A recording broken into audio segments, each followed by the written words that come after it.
Presentation of Dialogue on Idaho Public Television is made possible through the generous support of the Laura Moore Cunningham Foundation, committed to fulfilling the Moore and Bettis family legacy of building the great state of Idaho. By the Friends of Idaho Public Television and by the Corporation for Public Broadcasting. You know, people say, why doesn't the government work? Why doesn't Washington work? And the truth is, it does work very well for a few people. Coming up, a conversation with award-winning investigative journalist Jane Mayer about her book, Dark Money. That's Dialogue next. Stay tuned.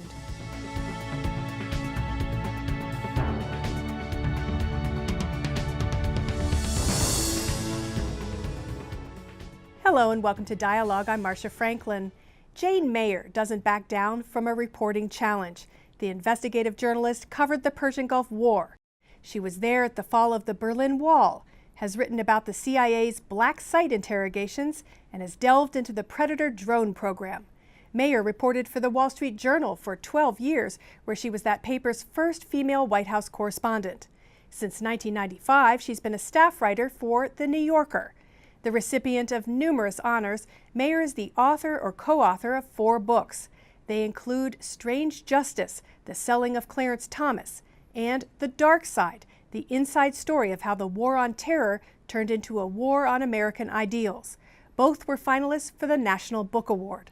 Her most recent book is Dark Money, the hidden history of the billionaires behind the rise of the radical right. I spoke to her about its findings and its main characters, the Koch brothers, at the 2017 Sun Valley Writers Conference. Now, the book doesn't just look at the Koch brothers. There are more many more characters in it than the Koch brothers, but they make up a large portion of the book. And you spent somewhere between 3 and 5 years on this book. So why did you devote so much of your life to writing about these individuals, and particularly the Koch brothers? What was so important, and what did you want to say to your audience? Well, so my job is covering American politics for the New Yorker magazine, and inevitably these days, if you cover politics, you have to cover money going into politics, and if you cover money in politics, you're going to hit the Koch brothers. They've become a tremendous factor in American politics, and a really interesting one too. They've built up something that hasn't really existed before in the country's politics, which is a huge multi-state private political machine. There's an article about them that a Harvard professors did called The Koch Effect, and says, we've never really had anything quite like this. They operate in 35 states. They have a bigger budget and payroll than the Republican National Committee, yet they're private citizens. And since nothing else like this has existed or does exist really in the country, that's why I spent so much time on them. They're new. It's different. Is it essentially like another party, like a money party? People have suggested maybe it's like a billionaire's party, a rich people's party. It is almost like another party, but they work very closely only with the Republican Party. So what it's become, as this paper, The Koch Effect, describes it, is it's become a magnetic force pulling the Republican Party their way, which usually means far to the right, particularly on economic issues. What I've been watching is the Republican Party has been changing. It's moving further and further to the right, and I was interested in, what's the force pushing it that way, and they and other super big donors who are unleashing incredible amounts of money are pushing it to the right. So how do you answer people who say it's some sort of polemic or you've got an agenda? Well, I mean, people will, I'm sure, and you can't kind of convince everybody all the time, but, I am a reporter. I'm not a pundit. I look for facts. I'm very proud of the fact that when this book came out, the only complaint from the Kochs was I described how their father set up an oil refinery for Adolf Hitler in Nazi Germany, and the only complaint was he didn't set up the whole refinery, only part of it. So I count myself as very lucky that it's that factual, but people have not complained about the facts in the book. That was really, really interesting to read. Those chapters on, it's Fred Koch, right, the father? The father, yeah. Yeah, on his involvement in Stalin's, and the Soviet Union, and also in Hitler's Germany. And why did you feel that that was relevant to put in the father's history in those countries? Well, the father made the fortune that started, that has really funded this political juggernaut, and it's just improbable. What you've got is Fred Koch, the father in this family, was one of the founders of the John Birch Society. You know, the ultra anti-communist group. Yet he made his fortune building up the oil industry for Joseph Stalin. I mean, who would ever predict something like that? And then went on and helped Adolf Hitler set up the oil industry, a really state-of-the-art refinery that was important to the Nazi war effort in Germany. And this is not to suggest that the family are Nazis or that they're communists. It's just this is their history.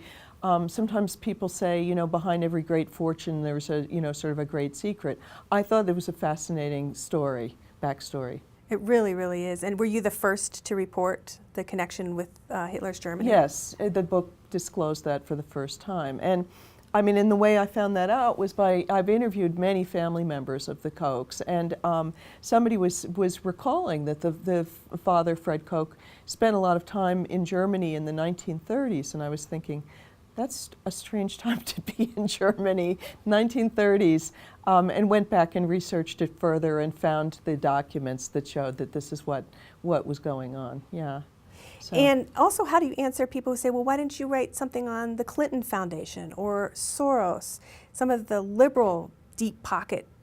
Well, you know, I actually have written a lot about those subjects, particularly Soros. We're talking about George Soros, the Democratic sort of megabucks big donor, and I did a piece for the New Yorker that was just as long as the piece I did on the Kochs. And if he were as big a player now as the Kochs are, I'd be writing about him too. But he's receded a lot. When he was he hit his height in 2004 and spent about I think it was about $22 million on that election to try to knock out George W. Bush. And I wrote about him at that point. But he's playing less of a role. And the money that he spent, if you look at it now, $22 million, it's nothing compared to what the Koch group has been spending. They talked about spending $889 million in this 2016 campaign. Since the Citizens United ruling from the Supreme Court in 2010, the money's exploded. So why aren't there more people and entities on the other side of the political spectrum pouring their money into the causes that they care about? Well, I mean, you have to kind of hand it to the Kochs. They've been innovators. They've really seen an opening, and they've figured out a way. They are engineers. Their business is in refining oil, and they've the second largest private corporation in America. They're worth $85 billion. So to begin with, that's a bit of an advantage. But they think like engineers, and they've looked at American politics as an engineering challenge. How do you take the reins of the government? And they've spent 40 years on it. You can't just do this overnight. So they've been working at this really since the 1970s, and that's the story that the book tells. What the Kochs have built is literally a political machine. They have organizations all over the country that look like nonprofit groups. They have fake populist grassroots groups. They have think tanks. They have academic programs. They've got there's so many dimensions to the way that they have figured out how to game American politics. That's what you don't really see on the other side right now. And we'll talk about that in just a moment. First of all, though, PBS viewers will recognize the name David Koch if they watch Nova. And many people who enjoy the arts will recognize him as a patron of places like the Lincoln Center. Right. And also scientific research, medical research. David Koch gives to tons of great things, including PBS. And you know, and I think, you know, more power to him. That's fantastic. And you know, curing cancer is a great thing to do, and he's helped try to find cures for cancer. Where I would begin to be more critical would be causing cancer, and some of the chemical problems and pollution problems that have been associated with Koch Industries have been accused of causing all kinds of public health issues. They have some of the worst sort of environmental record of any company in America. The EPA says they're the largest producer of toxic waste in the country. They are often on the top 10 polluters for air pollution, water pollution, and environmental pollution. So, so there's good things, and then there's less good things. Well, let's talk about their philosophy and where it may have originated from and where it's going. They have a very unique libertarian, would you say, philosophy that government is basically evil? Is that? It should be. As one of their mentors put it, government is a disease masquerading as its own cure. That's how they were brought up to think. And what was interesting to me as a political reporter was how those views moved so far from the fringe to the center of where the sort of politics are today. In 1980, David Koch ran as vice president of America on the Libertarian Party ticket. He ran against Ronald Reagan because the Kochs felt Reagan was too liberal. And so at that point, even the conservatives looked at the Kochs and their libertarianism as kind of fringe craziness. William F. Buckley, sort of the founder of modern conservatism in the country, described their point of view as anarcho-totalitarianism, and was trying to purge it from conservative politics. But they persisted. They did miserably in the 1980 election. They got 1% of the vote. And the Libertarian Party, you would have predicted, was going nowhere.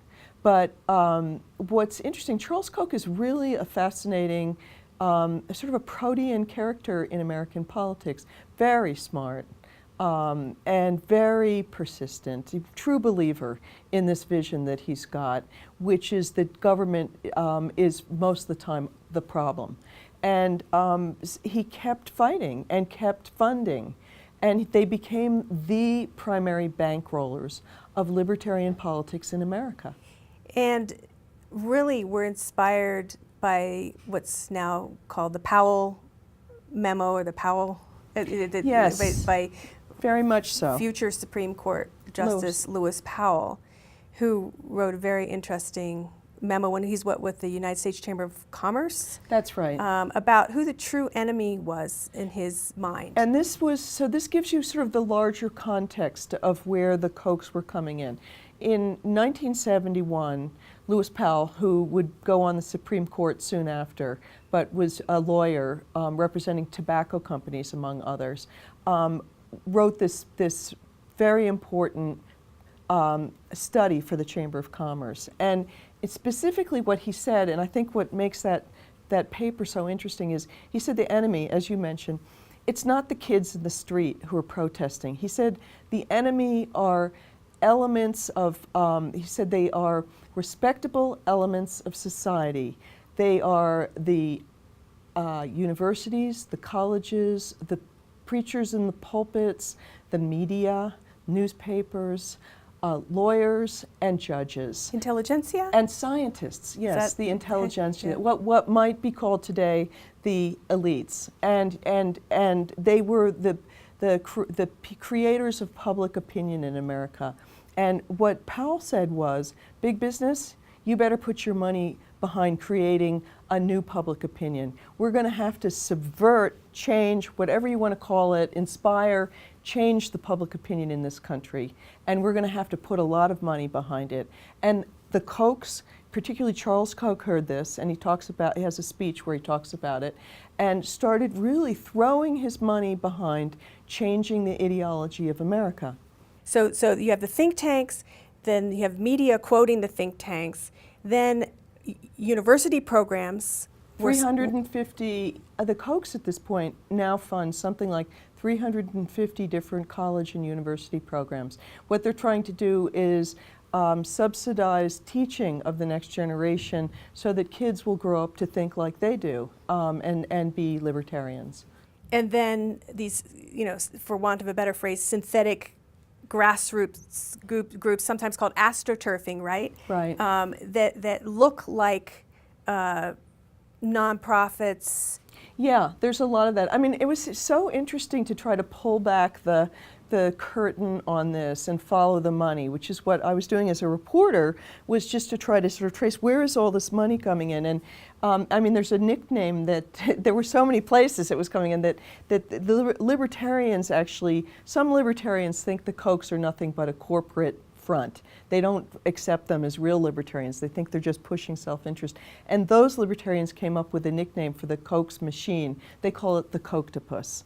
And it's like there are all these different tentacles through American politics. And so, and it includes sort of phony grassroots groups that seem populist, but it turns out they're being paid for.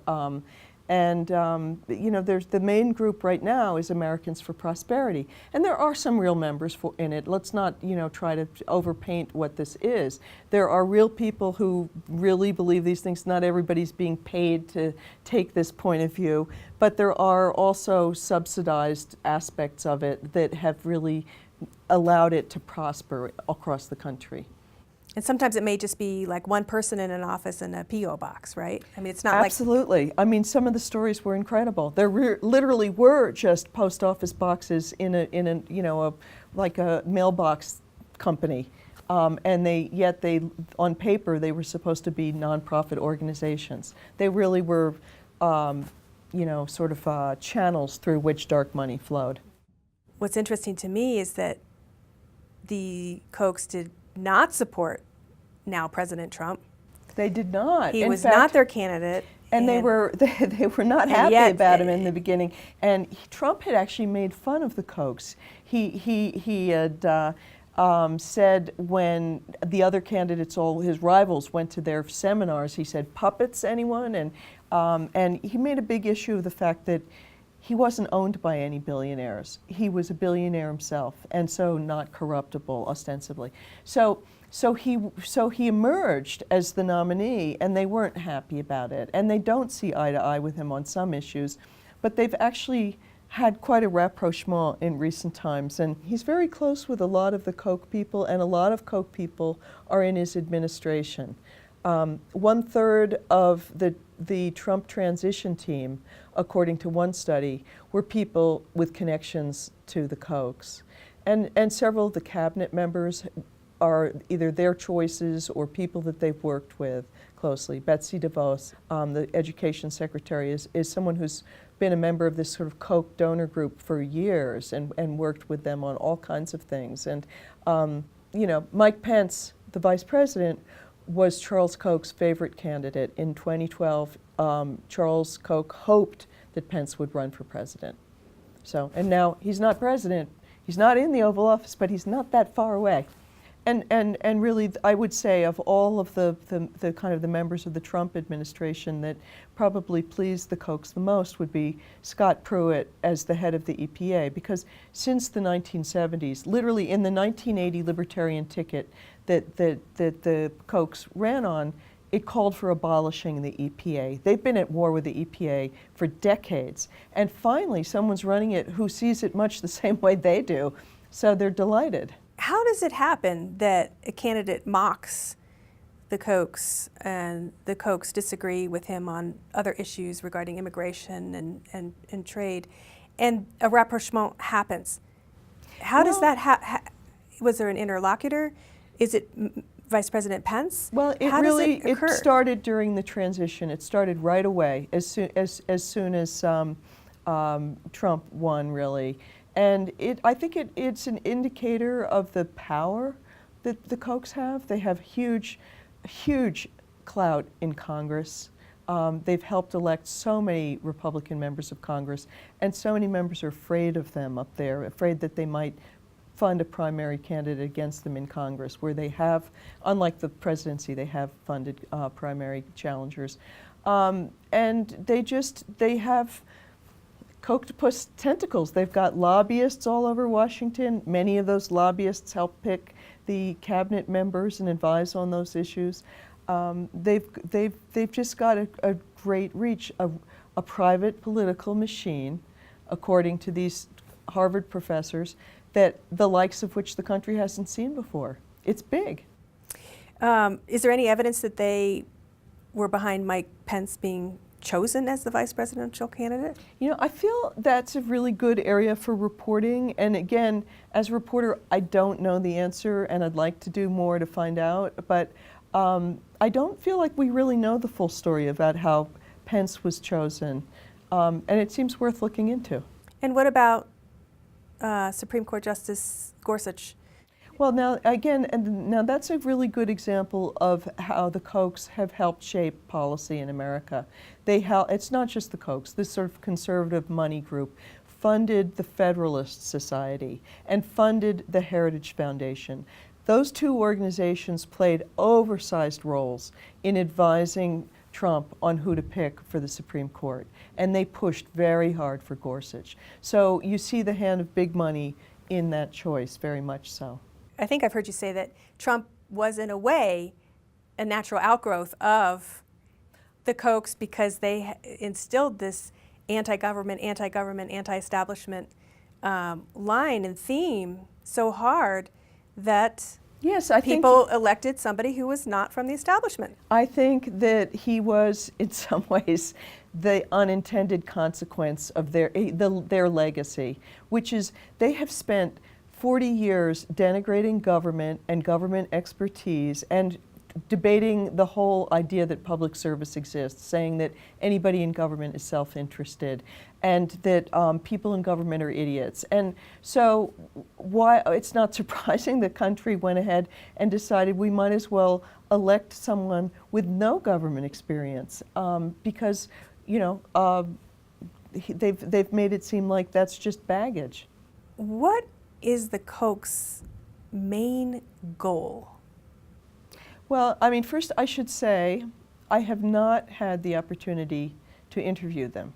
I have tried many times, and they're quite secretive about their real goals. But I've read plenty of their speeches and books and talks, and talked to tons of their friends and allies. And the bottom line really is that they'd like to shrink the government to the point where its only function would be safeguarding private property. So like a night watchman, I believe I read in your book. That is the phrase that they have used. And the rest of the functions of the federal government and state and local government, really, as we know them today, they'd like to roll back. I mean, in some ways, it's a wildly radical vision, which is why I use that word in the title of the book. It's a word they've used themselves about themselves. They want to pull the government out by the root. That's why you use the word radical. If you could talk to any of the Kochs, what would you want to know or ask? So, that's interesting. What I would really like to do is talk to Charles Koch about what kind of society he would like to see America become. Because what happens if you get rid of all the social safety nets, Social Security, Medicaid, Medicare, get rid of the public schools, which is what the Koch's libertarian platform called for, get rid of the EPA, the SEC, the CIA, the FBI, all of these, get rid of progressive taxes, income taxes, corporate taxes. What's going to happen to this country? I'd really like to pin him down on that. And I think he's a fascinating thinker, but he's had a huge impact on American politics, and he has yet to really answer these tough questions. What would you say to citizens who read your book and say, I can't compete with that? Regardless of whether they're on the conservative or liberal side, like how can I ever get my point of view heard? So I do hear this sometimes. The book sometimes makes people mad also, so it's been a spur to people to try to reform things. Again, I'm a reporter, so I kind of cover what's there rather than telling people how to reform things. But I can say I'm also someone who loves American history. Throughout our country's history, we've had sort of a swing of pendulum back and forth often between sort of corrupt times where big money ruled, and then there'd often be a scandal such as Watergate, and then there's sort of a cleanup that happens, and there's reform that happens. What we're looking at right now, I think, is the far end of this pendulum. We haven't seen money anything like this in American politics before.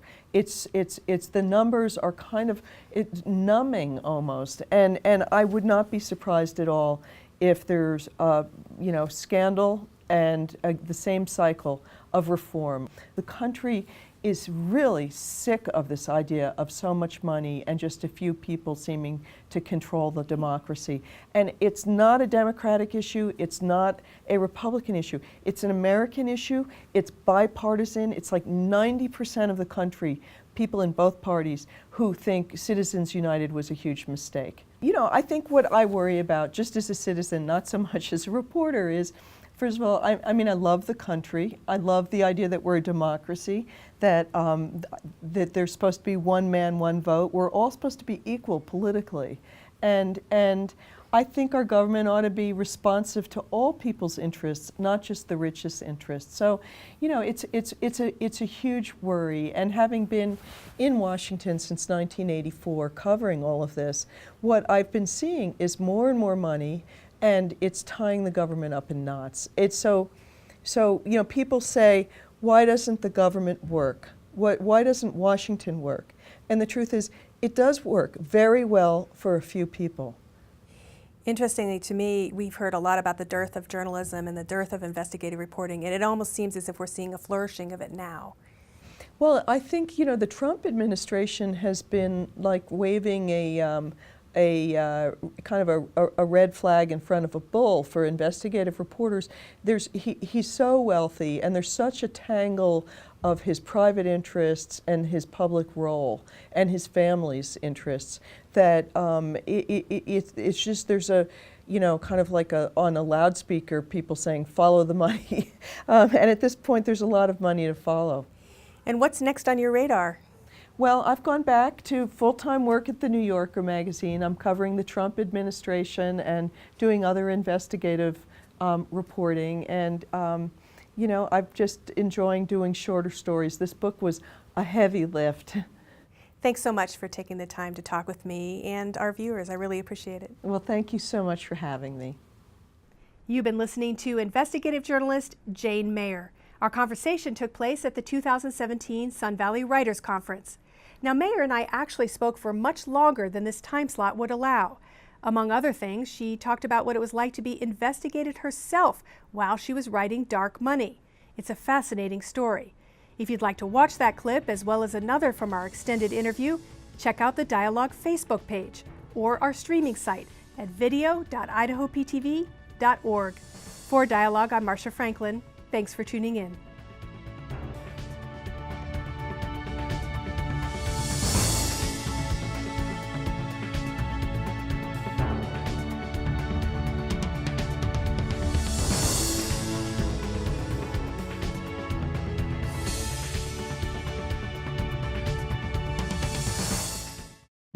Presentation of Dialogue on Idaho Public Television is made possible through the generous support of the Laura Moore Cunningham Foundation, committed to fulfilling the Moore and Bettis family legacy of building the great state of Idaho. By the Friends of Idaho Public Television and by the Corporation for Public Broadcasting.